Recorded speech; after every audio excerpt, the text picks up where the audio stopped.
Is Instagram Blend not showing up for you? Let's fix that with 3 simple solutions that actually work.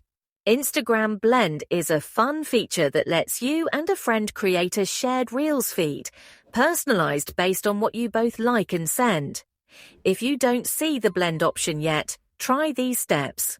First, open the Instagram app and go to a chat with a friend. Now try sending a few Reels back and forth. Instagram often unlocks the blend feature once it detects you're actively sharing content. If it works, you'll see a blend icon in the top right corner of your chat.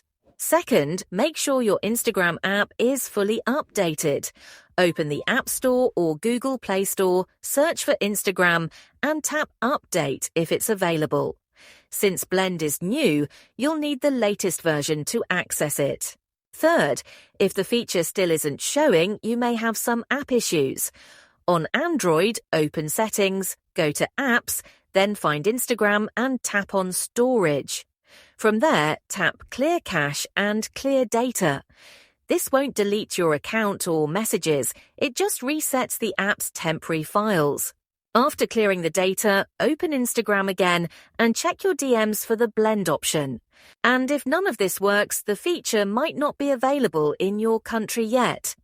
Instagram sometimes rolls out new features region by region, so just keep your app updated and check back soon. If this video helped you, drop a like, share it with a friend, and subscribe for more quick fixes and tips. See you in the next one.